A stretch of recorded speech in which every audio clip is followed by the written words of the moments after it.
HMDA మాజీ director Shiva Balakrishna అక్రమ ఆస్తుల కేసులో ఏసీబీ దూకుడు పెంచింది.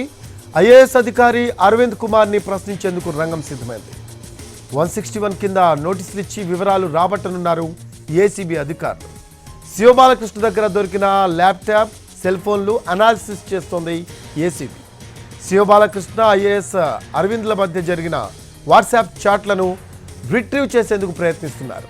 ఇప్పటికే ఐఏఎస్ అరవింద్ కుమార్ను ప్రశ్నించేందుకు ప్రభుత్వం అనుమతి కోరింది ఏసీబీ.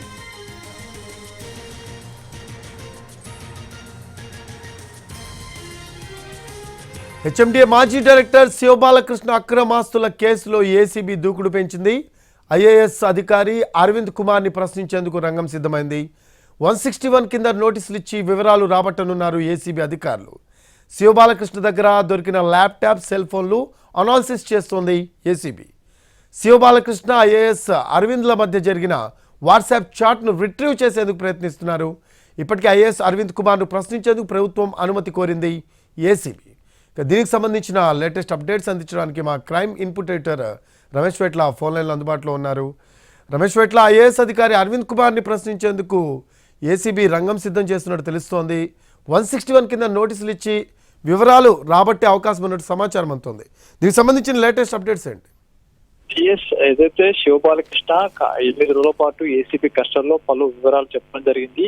దానికి సంబంధించి శివబాలకృష్ణ ఏదైతే కొన్ని సమాచారం ఇచ్చాడో, శివబాలకృష్ణ ఏదైతే ఐఏఎస్ అధికారి అరవింద్ కి పెద్ద మొత్తంలో డబ్బులు ఇచ్చానని చెప్పాడో దానికి సంబంధించిన వివరాలు కావచ్చు, లేకపోతే కొన్ని ఫైల్స్ మీద సంతకాలు అరవింద్ కుమార్ చెప్తే పెట్టానని చెప్పాడో, వీటన్నిటిని తెలుసుకునేందుకు అరవింద్ కుమార్ కు నోటీసులు ఇచ్చి అతని దగ్గర సమాచారం తెలుసుకోవాలనే ప్రయత్నం ఏసీబీ చేస్తుంది. ఇందులో భాగంగానే 161 కింద, అంటే మీ దగ్గర ఉన్న సమాచారం మాకు కావాలి, మీరు ఏదైతే మీ పైన కొన్ని ఆరోపణలు రావడం జరిగింది, శివబాలకృష్ణ కొన్ని విషయాలు చెప్పడం జరిగింది కాబట్టి వాటికి సంబంధించిన వివరాలు మీకు పంపిస్తున్నాం, వాటిలో మీ దగ్గర ఉన్న సమాచారం మాకు కావాలని చెప్పి కూడా ఒక 161 కింద అడిగే అవకాశం ఉంది. దీనికి సంబంధించి కూడా కసరత్తు చేస్తున్నట్లుగా సమాచారం. దీనికి సంబంధించి లీగల్ ఒపీనియన్ తీసుకొని ఫర్దర్ గా అరవింద్ కుమార్ కు నోటీస్ ఇచ్చి ఆ మేరకు విచారించే సమాచారం తీసుకునే అవకాశం ఉంది. అయితే మరోవైపు చూసినట్లయితే ఇప్పటికే ఒక నివేదికను తయారు చేసింది. నివేదికను తయారు చేసి ప్రభుత్వానికి పంపించడం జరిగింది.